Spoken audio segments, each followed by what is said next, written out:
This is Computing Up, conversations about computation writ large, with Michael Littman and Dave Ackley.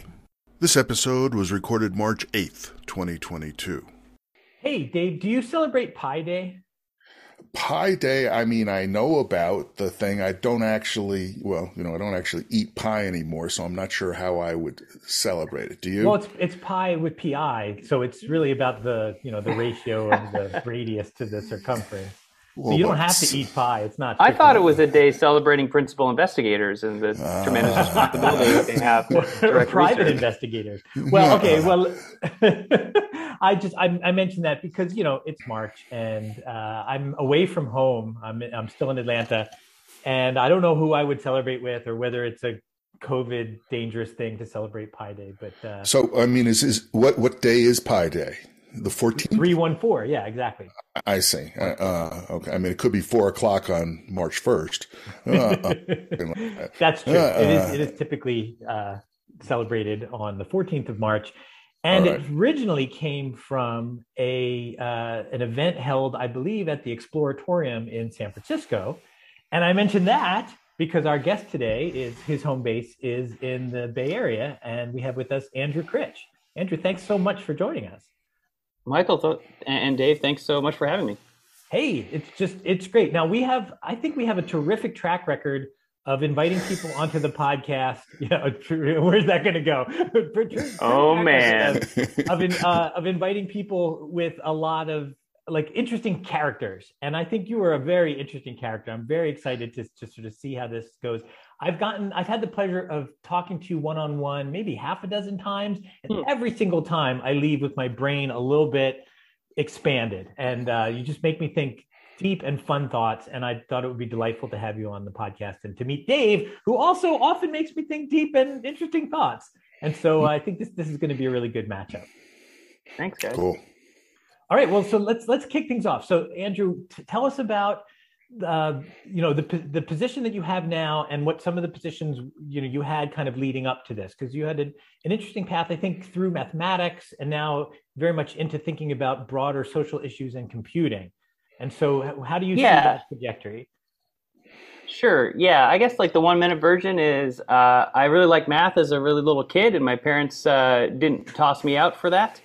And I just kept doing math a lot until sometime in my 20s when I ate dinner with people at the International House in Berkeley who were they really kind of broadened my mind in terms of what was going on in the world and ways that we could contribute. And I started near the end of my PhD there wanting to make use of math to do good and not just keep doing math because it's so fun. And so right in the middle of that, Andrew Ng came and convinced me that we could make AGI in our lifetimes. And this was very exciting to me. He doesn't say that publicly anymore, which is interesting. But I think that's because people are afraid of it now. All right, so let's just make sure that everybody has the right context here. So Andrew Ng sure. is an AI researcher. He was probably at the time at Berkeley. Is that right? Or maybe Stanford. I think he was at Stanford at the time. He's kind of ping-ponged back and forth depending on whether it was grad school or faculty position. But then he ran the AI effort at one of the big Chinese. I think he was at Baidu. Yeah. And I kind of lost track of him a little bit. He was one of the founders of Coursera as well. Yeah, the Coursera course everybody knows him from is really great, the deep learning course. And when you say he was talking about AGI in our lifetime, you're talking about artificial general intelligence, the idea that we'll have machines that would be at least as intelligent as we think of as smart people. And once we can imagine that, it's really not hard to imagine, well, if we can do that, just keep amping it up, processors get more powerful, we have something that's actually potentially quite a bit more intelligent than people. Right. Yep. So he was really seminal there in my thinking, and he gave a really great talk. I remember it was perfect except for he left out the nonlinear threshold function in the neurons in the network, And I was like, this is just an over-parameterized matrix. You're just multiplying together 10 matrices to get a matrix. But once you fix that, it was okay. I raised my hand. It was. I was like, why are you doing this? You're this extremely was your linear. first exposure to neural networks, and it was presented to you as matrix multiplication. We can parameterize this 10 by 10 matrix by multiplying together a bunch of other 10 by 10 matrices. It's great. Yeah, but once he corrected, so it got off to a rocky start. But then once he fixed that, then he made a bunch of claims about the brain, about neurons, and I thought, he's right about these things. I believe him that we can really figure out these patterns and get general intelligence, in our lifetimes.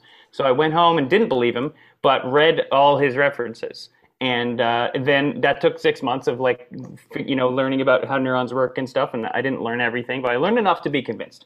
And then I came out at the end of that terrified, because I see us inspired to build this stuff and only beginning to be inspired to control it. So I started figuring out, what should I do? Should I raise awareness? Should I do research into controlling this thing that we haven't built that I don't understand yet? Should I just make money and save it up for a better plan later? I ended up doing all three in a certain order. I started with sort of building some nonprofits to just get people together thinking about the future. That was the Center for Applied Rationality. I worked there. I dodged a postdoc and ended up sticking around at CFAR, we called it, for a few years.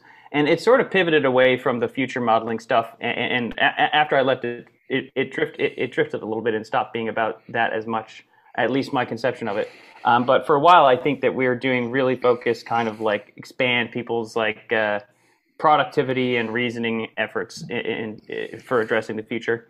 But then I started to feel like, okay, there's a big enough community of people and a thick enough network, time to get something done, but there's no money. So I went to finance, started earning what people call earning to give.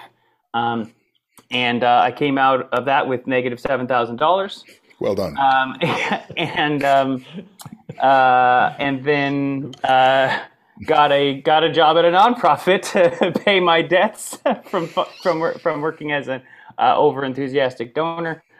By the way, Jane Street was the funnest job I've ever. That was where I was. It was the funnest job I've ever had in my life. It was the most nurturing learning environment I've ever been in. I don't know if it's like that now, but when I was there, it was like you ask a question and then 6 chairs swivel around and compete for the privilege to give you the most pedagogically refined response. It was just amazing. So I learned a lot. And then finally, Elon Musk shows up in 2015. Some alumni from our workshops got together, formed an organization called the Future of Life Institute. And they really kicked off what I consider to be the action era. There was the nucleation event has occurred. They sourced a $10 million donation from Elon Musk to start a grants program. They had a coming out party in Puerto Rico where all the nervous AI researchers came and admitted to each other that they were nervous.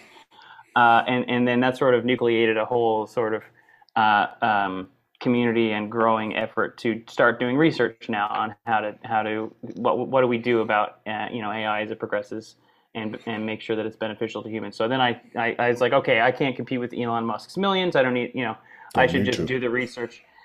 And I was getting a headache from the computers too, unfortunately, even though it was fun. You can't play StarCraft all day. So I ended up, since then I worked at a think tank called MIRI, Machine Intelligence Research Institute, for a couple of years. And then in 2017, I went to Berkeley and I've been there ever since. And then now, right now, I'm also working half-time on a startup, which I've never told you, Michael, but it's not as much to talk about. So maybe in a year I'll have more to say about that, but is it like stealth, or is there a high concept? Yeah, there's definitely high concept stuff. Yeah, but that's the end of the story arc. It's like I'm doing a startup, I want to be able to do more experiments faster and bigger, and it's harder to get that done in the university bureaucracy. And it's I wanted something in between the incredibly slow but responsible IRB process. And the incredibly fast but irresponsible tech product rollout tech giant process. Yeah. I want to go in the middle there and catch up a little bit with the tech industry. So yeah, that's me. Well, that's great. Oh, so Andrew, I have all kinds of questions about the framework, the existential risk framework and all that stuff, that I don't know whether you actually want to go on about that at any kind of long or short length. All right. So let me just try it and see how. So number one, do you? I have trouble thinking that there's any such thing as general intelligence, let alone either artificial or natural. That we have bags of tricks that are tuned to the family of environments we are evolved and capable of, and to even think in terms of general intelligence is to impose a kind of linearity or monotonicity that's unearned. What do you think? That was. I came to that conclusion, or not exactly that conclusion, but I came to a conclusion of the form, general intelligence should not be a key concept in our reasoning about how the future is going to go. Okay. And I spent the bulk of 18 and 19 writing to myself about that for about half of my time, just catching up on AI because I really hadn't worked in AI for very long, and thinking about how the different areas of research could come together to either disaster or benefit. And it's the more I thought about it, the more it seemed like, really, I'm more interested in what I'd call prepotent AI, which is to say technology that is stronger and more powerful than us, and that we can't stop. If we get to that point where it's transforming the world and we can't stop it, that's a scary place to be, and it's different. It may or may not matters whether it has that kind of leverage. If it can think rings around us and be always 10 steps ahead of us, then even if it sort of stalls there, even if there isn't infinite intelligence or whatever, we're still in trouble. That's where I see. And my word for that is prepotent. And some people use. There's another related concept that Holden Karnofsky has been trying to push called PASTA, or Process for Automating Science and Technology Advancement. I think that could be an example. I would consider that an example source of prepotence, where if science just kind of runs itself and just tiles the earth with science experiments, then now we're in trouble. So the word is like prepotent? Prepotent, but I intentionally mispronounced it to be prepotent. Okay. For a few reasons, to distinguish it from the for a few reasons. Okay, that's all right. I just to understand the origins. It's like when you go to a website and like there's this little strange string at the end of the URL that like figures out how you got there. When people say prepotent, I'm like, oh, you got that for me. I get it. I do that too. Yeah, it's sort of like putting the deliberate mistake in a map to see if someone is stealing your maps. Like that. Okay. All right. Well, that's good. So we can put AGI aside, but even if we do, we're still worried about the potential of AI to harm us, right? And harm us in an uncontrolled, like extinctive manner where we're all dead forever and stuff. Right. Yeah, okay. I'm concerned about the other harms too, but I think I'm most concerned about the biggest possible harm. Yeah. Right. Okay. And I mean, that's the next direction that I wanted to go, which was, it seems to me we've got a large number of risks, that could do very serious damage to the quality of life of the human species, even if not the last breeding pair of humans, like that. And I'm uncertain that AI is even in the top 5, of sort of problems for gigantic destruction of human quality of life compared to synthetic biology, climate change, nuclear war, that kind of thing. Well, I would agree with you, except for the part where AI makes all those other things faster. But yes.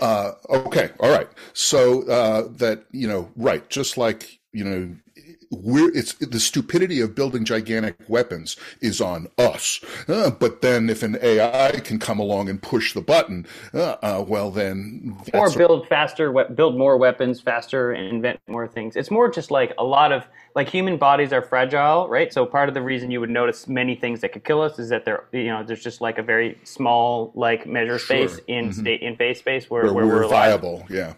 Small measure, right? So, yeah, anything that changes like the temperature or like, too much carbon, not enough carbon, anything, just when we're dead. So it's kind of like if you hand over control of the earth to some process that's heading somewhere in state space, pretty much anywhere you head, humans are dead.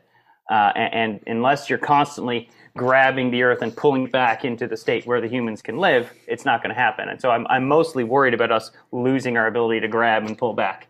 Right. Yeah. Okay. And so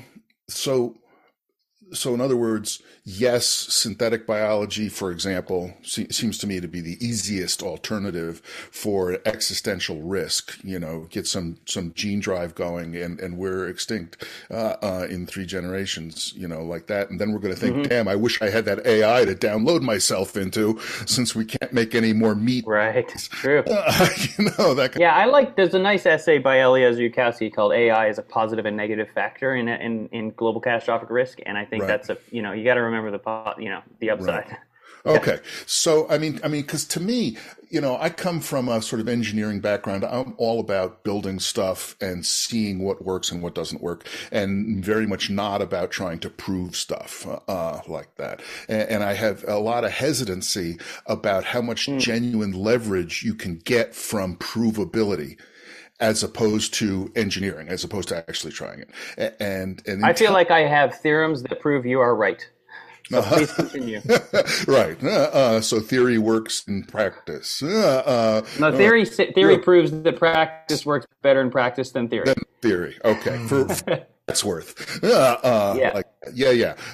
Okay. So when I try to build little computational systems or new computer architectures or whatever the hell it is that I'm trying to build, I am overwhelmed by the actual limitations of physical systems. And even these AIs, these future AIs, are going to be physical systems, and they're going to be constrained by physics, just like we are. At least I think, right?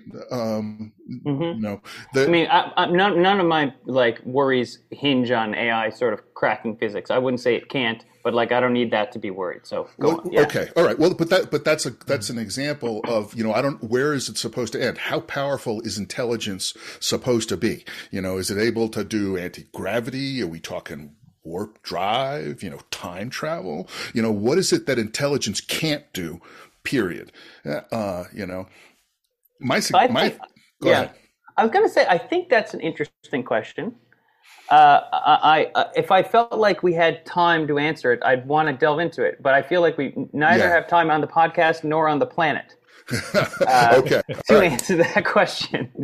Well, I mean, to me, I feel like the simple-minded exponential AI intelligence that is much less subtle than the point you're talking about, but that is what the received view comes down to me. It seems like that stuff can be moved off the table by physics, by that, Yeah. I'm more worried about phase transitions than smooth exponential curves. All right. And so the thought is there may be a step or two above us that's still compatible with physics, still compatible with light cone, doesn't require time travel, all of that sort of stuff. Yeah, it's definitely none of that. Totally screw us over. That. Just not care about us at all. Just move us out of the way, in order to make chips out of the beaches of Bermuda. Kind of. All right. Yep. So let's take it in another direction if you can. I have an issue with even framing existential risk or AI risk in terms of risk at all, versus framing it in terms of opportunity to grow. Yeah, I like to frame existential stakes. I like existential stakes. Meaning, so sign neutral in principle. It's just like big upside, big downside. Yeah. And so we would like to do what we can to improve our upside and mitigate our downside of these things that seem like they have quite a bit of leverage. Not infinite leverage, still constrained by physics, but maybe a ton of leverage. Tons, right. Okay. And actually, my report on this, the result of the 2 years of thinking, is called AI Research Considerations for Human Existential Safety, because I think existential safety is where we should be aiming, and then existential stakes are the reason we have to think about it. It's extremely non-scientific, but I sort of think we should be aiming at increasing spirituality amongst intelligent creatures. And safety is still halfway to risk. Safety is still right behind the scene. There is something you got to be safe from, versus saying we want to fill the world with as much good-spirited communal intelligence as we can. And that's what we should aim towards, rather than away from the horrors of the Terminator intelligence. Now, that may not make any sense in practice, but I sort of think maybe it does. I think it makes a huge difference. Yeah. And I think there's I definitely think spirituality is neglected by computer science and STEM broadly and AI specifically. Yeah. And I also think that there are principles of how to come together, or principles of how to be compatible with other life. Right. That I think are precious. To us and who we are and how we treat each other, that are not, if they're formalized, they're not in the zeitgeist. I don't want to go so far as to say nobody knows, because maybe but it's like, it's not like, it's not like in your undergrad, you just learn, here's how to make sure your agent hangs out well with other agents and is like, as maybe you would say, I forget what term you used, Dave, but this term of, scalability. If you just make more of them, indefinite scalability. Yeah, you just make more, and it's okay. That's the property I want. I want the property if you make more, and that's okay. it's growing the community rather than growing an enemy. Right.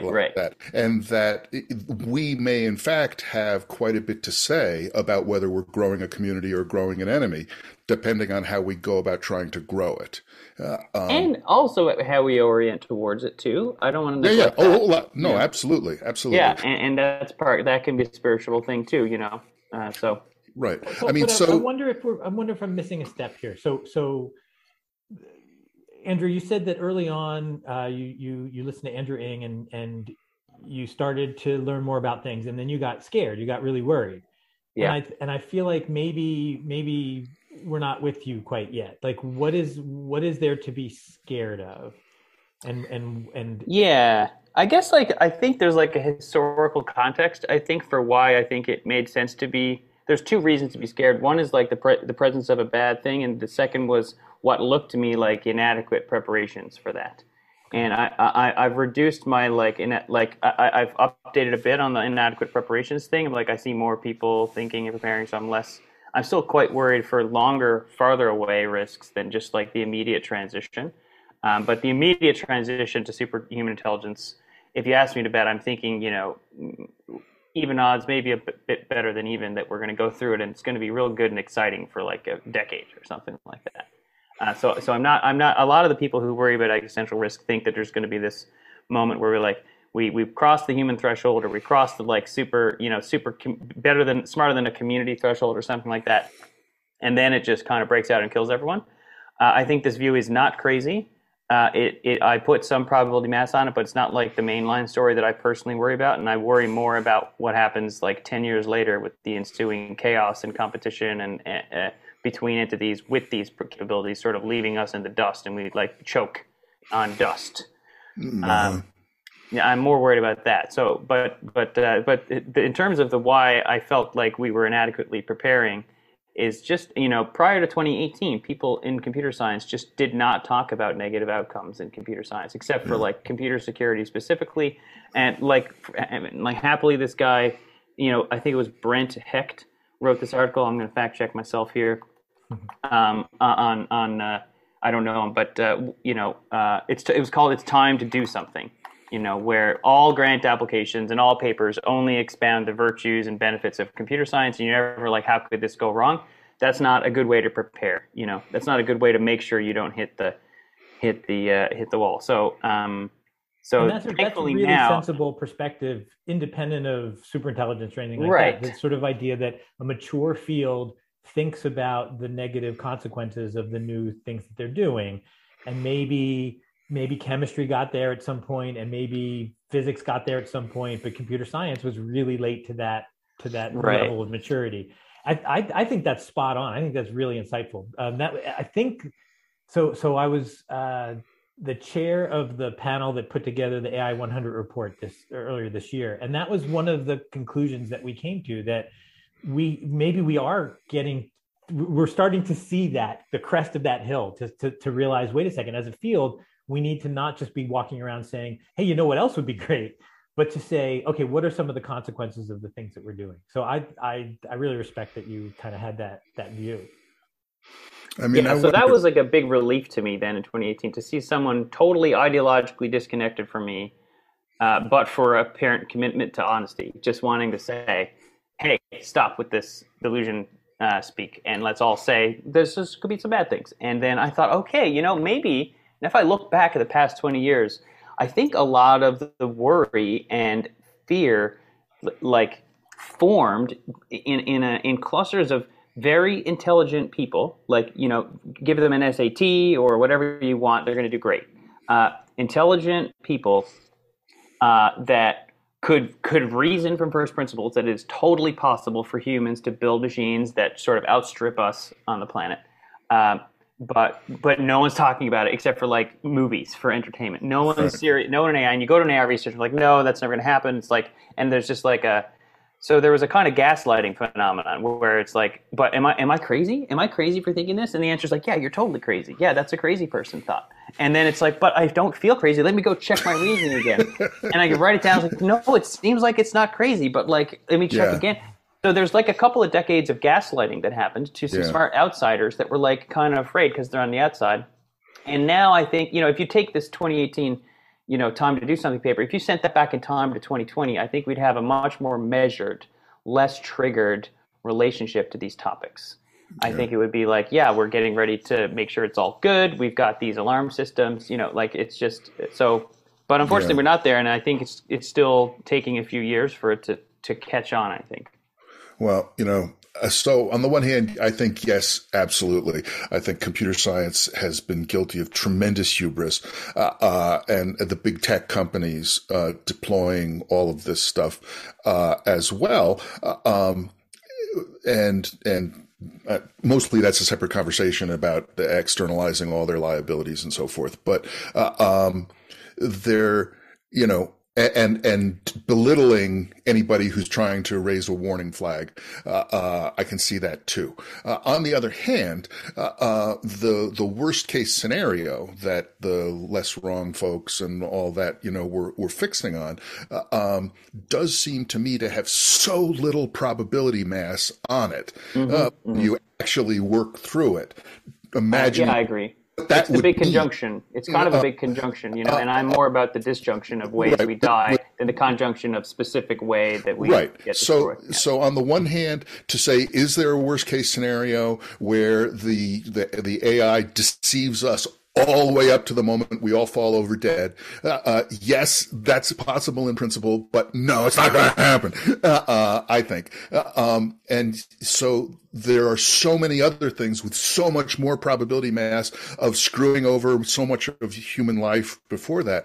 And in particular, I worry that non-AI things like Facebook and Google and the growing surveillance of human society by information technology means are much more present threats that don't need any intelligence at all, don't need any artificial intelligence. I mean, they will use, machine learning, which is just hill climbing by another name, which is fine, like that. But to put something way out there and say, I feel like it can suck heat from the real problem, which is how do we structure human society in the face of information technology?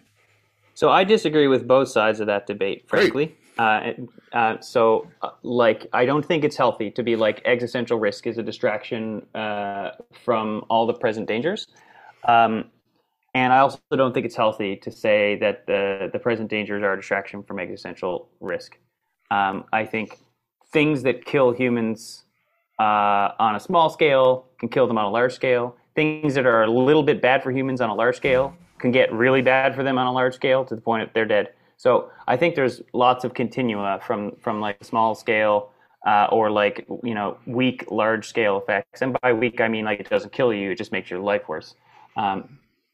or degrades the structure of society, or institutions, cooperation, geopolitics, stuff like that. So I don't think it is safe, actually epistemically safe, to think about existential risk outside the context of those social forces and phenomena. Like, you cannot think about existential risk without geopolitics. Okay, so we have to say determinedly both. You have to, you don't get to the end game at chess without the opening. You don't, and neither the other way around. Like, the opening is no good if you have no end game. So right, even if you can prove the game will end with some stalemate rules, that by itself tells you almost nothing about what to play next, like that. And so that's all the play of the hand, the nearer term stuff that we have to actually be keeping our eye on to some degree. And okay, well, that's good to hear. I'm happy to take viciously both, determinedly both. We have to worry about. And I want them both to be in the same brain. Like, I don't want there to be some people who have in their brain the near term stuff, and then some people who have in their brain the long-term stuff. Like, I want there to be some people who just map out the whole chess game from here to the end and make sure that the end gets pushed out a little bit. Right, or rerouted. Or rerouted. Yeah, I mean, so my experience as a computer scientist and programmer and all that crap is that the way we make things happen in computer science is by effectively building virtual machines that have more useful buttons than the physical machines that we are given. We put a program on it that gives us input-output buttons. We build a whole virtual machine that gives us a kind of programming language buttons, and we build up and we represent buttons in terms of lower and lower and lower and lower. And the way we actually get anything done is we get a programming language, a virtual machine that is close enough to whatever task we have that we can now push just a few buttons and make money or whatever, do good for society, something like that. And my concern or my thought is that the process of building ever more useful buttons for Facebook, for Google, for oligarchs, for computer driven society, for China, for whatever, is almost the same set of buttons that the scary AI would then start pressing once they became powerful enough and highly leveraged enough and so on. And that is the way they couple together. That if we can imagine an evil oligarch at the top, that's enough. If we can try to engineer to avoid that, we don't I agree have to with that. worry about the AI. That part I don't agree with. Why not? How is it different than the oligarch? Yeah, so oligarchs made of humans are slower and more vulnerable to humans than oligarchs made of metal and silicon. Like, neurons are slow, silicon is fast. But in both, like a human, like the type of machine intelligence that we might be able to build, in a century or I don't know when, but the type of machine intelligence that physics would permit, right? Yeah. A human in relation to that is like a tree to a human. Like, the tree, it has a response to some sensors, but it's just like it's slow motion to us, right? So I think I don't disagree that you can ignore the artificial intelligence player in the game there and just focus on principles of like benevolent oligarchy, So. Okay. All right. I take your point, that there is a difference, to have a slow meat oligarch at the top versus a fast silicon, AI oligarch at the top. But it seems to me to be significantly diluted by the mountain of buttons that have to be engineered and built below them. That's the same in either case. And there's going to be one way that I try to explain friction and costs to all of that button pushing hardware. That's going to be the same. Between them, and just being able to think, I agree with that. Is not actually going to make that infrastructure work 10 times faster, like that. Michael, I'm sorry. Right. No, I was just the way that I've tried to present your argument in the past is to say that the buttons are the scary thing, and so if we didn't have the buttons, like we can't have the buttons because. If we have the buttons, then a person can push the buttons and we can all die, or an AI can push the buttons and we can all die. And so we don't want to have those buttons. If we don't have those buttons, then the AI becomes a lot less scary too. Right. And maybe Andrew's reply to that is, well, and if you're thinking about the decision maker at the top of the hierarchy and all the buttons kind of leading up to that, you don't have to have quite as tall a stack of buttons if you have a really powerful and fast entity at the very top. And so it may actually impact not just, which buttons we don't want to have, but how many buttons we don't want to have. How fast you can work this, how you could assemble a button that nobody anticipated from 50 or 500 existing little buttons that all seem innocent on their own, that kind of thing. Sure. Okay, I want to try to move in a slightly different direction if I could. Actually, just to give a very simple follow-up on that, alpha 0, You give a dumb Go program lots of data, it does okay, right? You give a great Go program lots of data, it does great. You give a really great Go program no data, and it does amazing, right? So some people have the view that you need access to human data to defeat humans. Oh, no.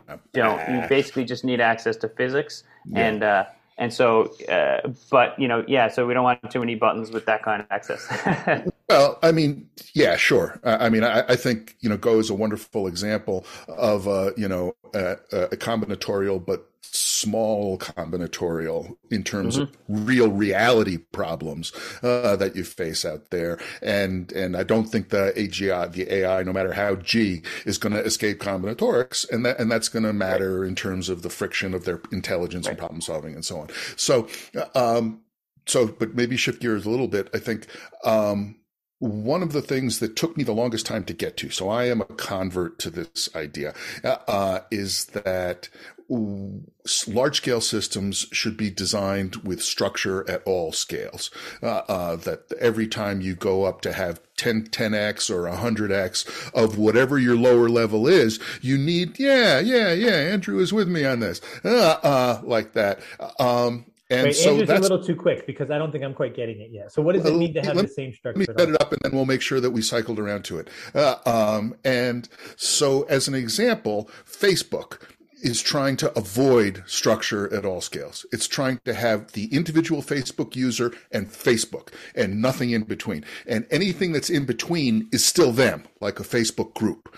They do not want a independent union of Facebook users, anything that would create additional structure between them and Facebook, they don't want. And that is sort of part and parcel of what computer science tends to do all the time. You define something to be an individual, a unit, an agent, or whatever the hell it is, and then you leap all the way to the master structure. And I think there's a priori grounds to say that is already evil, because what we should be looking for is the emergence and allowing for structure of tens of these things or hundreds of these things, and developing protocols so that next level can communicate with other next levels and build the next thing up. And so the first thing I saw, Andrew, when I was Googling around ahead of our little interview right here, was how much structure you had been involved with. CFAR, all the other institutes, the stuff that you're 1 hour a week or that you had started up and so forth. That looked to me like that is structure at all scales in action. That is what it means to actually do it. And that feels deeply, deeply right to me, number one. And something that, because it took me so long to understand this, I've been this lone gunman, just out there thinking my thoughts and thinking cream will rise. And it's not on me to actually, tell anybody. I can whisper it in a well and my job is done. And now I'm playing catch up. So that's it. That was just the point I wanted to make. So it's like, I applaud you for doing, walking the walk. And what do you think? Man, I just love that. I feel so understood. I feel deeply understood right now. I'm like, yes, be the AI that I want to see in the world. There we go. That's how I try to live. That's a great quote. And it just should be, you should be scrutable. You should try to be legible. You should try to build your institutions to be scrutable and legible and vulnerable to each other. Right. And that's. We do. It's just, and if we're not thinking about building our institutions this way, we're going to model AI right after that, and that's going to be bad in the same way, and it's going to be bad on steroids and faster. Exactly. Exactly. You have to. Yeah. That's okay. That's great. Well, that makes me very happy. That's so interesting because I feel like not only do I feel like I understand Andrew a little bit better now, but I feel like I understand Dave a little bit better too, because Dave has this perspective, which is he wants to redesign the way that computers are architected because in part because he thinks that humanity as a whole needs to be organized better. And it just always struck me as kind of a weird is the wrong word, obviously, but like just like a surprising leap, like a difficult to follow leap. Like, what does your computer architecture have to do with the architecture of society? And the answer is this. Part of it is, be the architecture that you want to see in the world. And part of it is because there isn't this clean dividing line between where the computer architecture or the AI architecture ends and where us as a society starts. It's just, we're turtles. Physical systems. Absolutely. Like that. And we make these definitions, like this counts as an individual, and then we try to do, mechanism design or whatever it is on top of that in order to get some fairness or some good outcome. But of course, the individuals are not individuals, really. They're just this region of space-time that has a lot of air around it and so forth. And so that's where the mechanism design that we do will go wrong, by deliberately exploiting the failures of the individual agent assumption, like that. And does nature just already understand this, and it's just humanity has to figure it out? Like, what's? Well, there's a very obvious thing missing from mechanism design, which is all mechanisms either look at whether, like a Boolean function, do you elicit honesty or not? It's right. It's like, is this incentive compatible or not? And it's great if it's an incentive compatible mechanism that elicits honesty. But what about a 99% incentive compatible mechanism where basically if you want to get a penny, you have to lie by $1?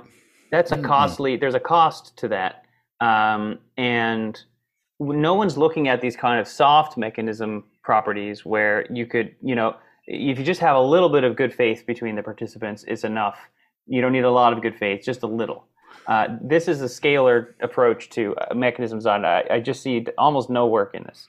And honesty is kind of, information is the boundary between our identities. And if you're drawing these really hard boundaries between our identities, there's no fluidity. There's no confluence of and it's not reality. Not reality. It's not how things work. It's not how we work. And I think that's absolutely right. I mean, I don't know enough about what all is really going on in mechanism design, to be sure, but certainly the stuff that I've looked at has this kind of problem that, it says, we only need, 50% plus one or 33% plus one as far as collusion goes and that sort of thing for crypto algorithms to work, as an example. And none of it, as far as I can tell, really gives a crap about, well, yeah, what does it take to have good spirited interactions? What does it take? And in fact, it seems that the framework that is being adopted is a very mercenary, mercantile kind of framework that in fact eats up good spirit, like that. And so, it's a self-fulfilling negative prophecy. It's exactly. I don't trust you to be good-spirited with me, so I won't be good-spirited with you, and then you won't be good-spirited with me, and then we're in. We're in the equilibrium now. And I mean, and so to try to think how to, take the first step in a different direction, to take the first step into a building relationship direction and go bottom up and structure it all skills, that's what I want to I'm trying to bring back the term friendly AI. It used to be this term, and then people kind of didn't like it, wasn't precise enough, and to grow a field, you need something more precise. So people started talking about aligning an AI with the intentions of an individual. And then we got into this individual program. And that's in that paradigm, you're just sort of reinforcing the separateness and what's going to turn into a competitiveness if we don't sort of zoom out a little bit and say, that's not how nature works, that's not how we work. And we oughtn't to reinforce that and make it worse than it already is. So I'm trying to get back friendly AI. It feels more relationship oriented and do we think framing things in terms of risk and existential risk is the way to treat a friend? It's interesting. Yeah, this is something I struggle with because if your friend has a heart condition and needs to take their medication, do you tell them or not? It's like, well, they're like, I don't want to hear about that, you know? And it's like, it's hard to deal with that friend, and you got to deal with them lovingly. You can't just yell at them and say, take your damn medication, because now they're going to, you know, have a heart attack. Sure. You can't say nothing either. So it's a struggle for me that I don't claim I've finished having with myself even. Right. But I'm just, it can't be that we can't say, put on your seatbelt. You know, we can't be that you can't say that. And it can't be that, and when the kid asks, why, mommy? Well, because the car could crash, honey. You know, so I think we all need to grow up a little bit and be open up to this fact that we could kill ourselves, and that's scary. Yep. And we can kill ourselves as an extension of through an extension of bad patterns that exist already, through a hastening of bad patterns that exist already, through some novel patterns that they can show up and kill us too. But we got to come to grips with death. It's a real thing, and if you don't know it's real, you're going to run out into traffic. You're going to drive with no seatbelt. So I don't know. I think we got to. My current belief is that we had to be able to say it.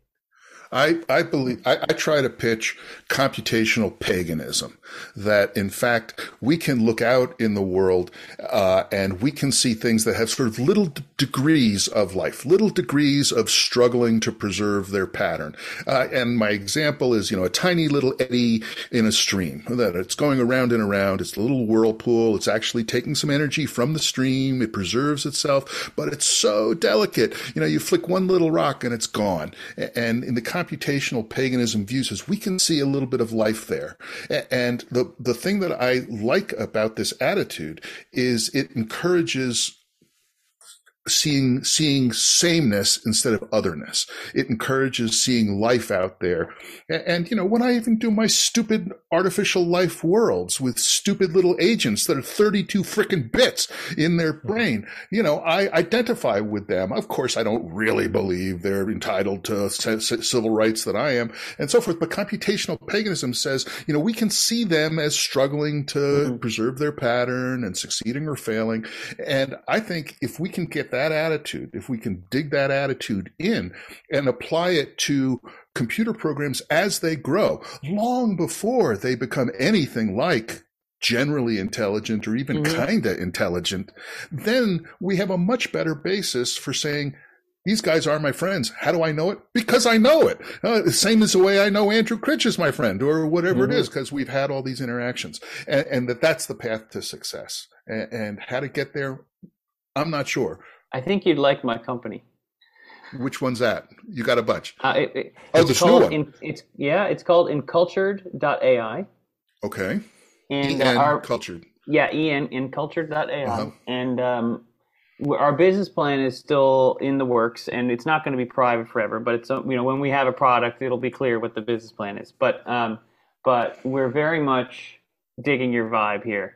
Like if my co-founder was here, he'd be like, "Oh man, this Tate guy, like he's got it. We don't yeah."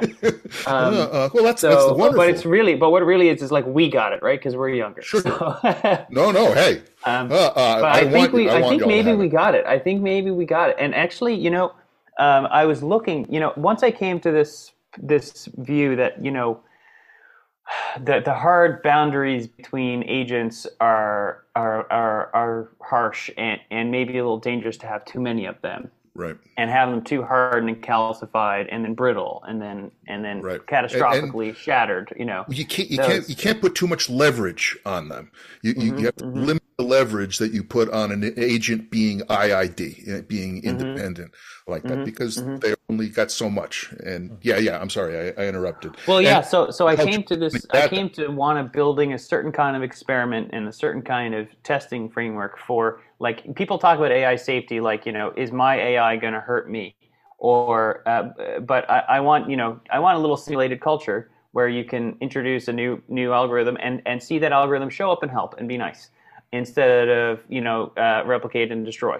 And until, you know, before we unroll dangerous technologies on Earth, I'd like us to, like, have a playground where we play around with it in computer land, and it's got to be, you know, that computer land has to have nice things in it that treat each other nicely, like in the real world. And then sometimes there's conflict in there, you know.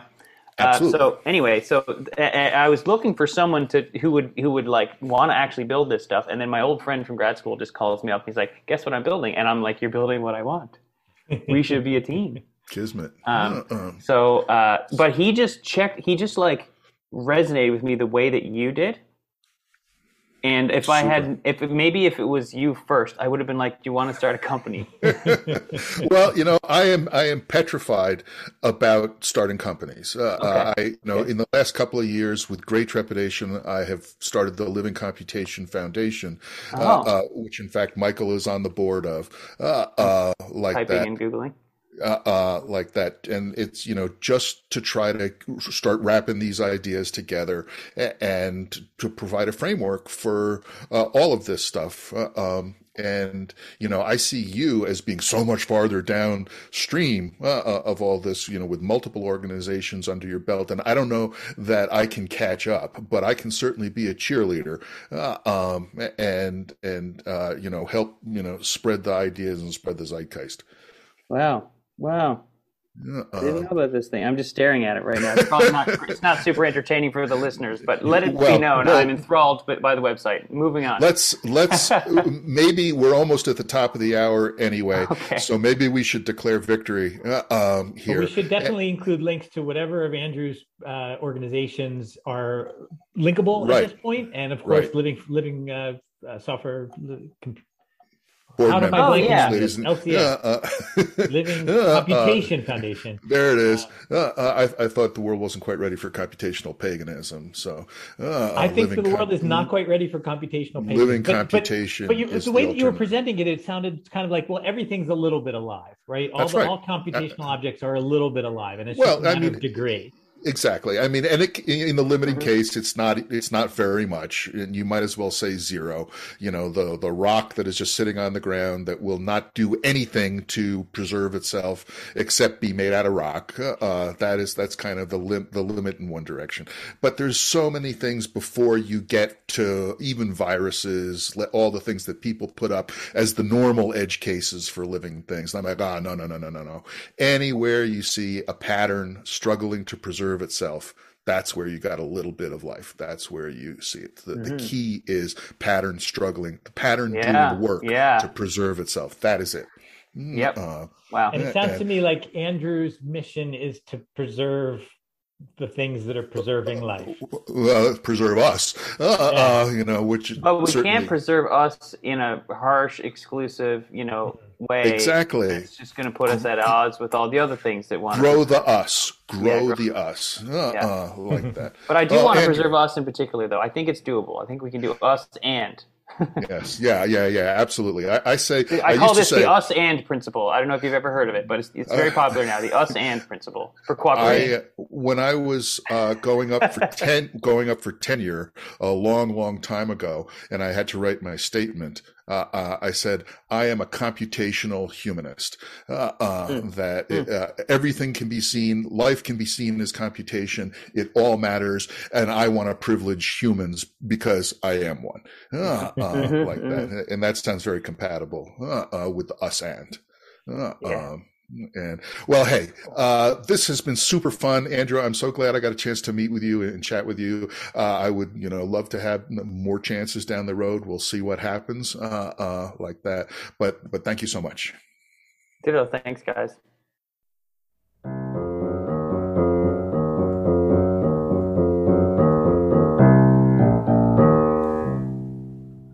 This was Computing Up.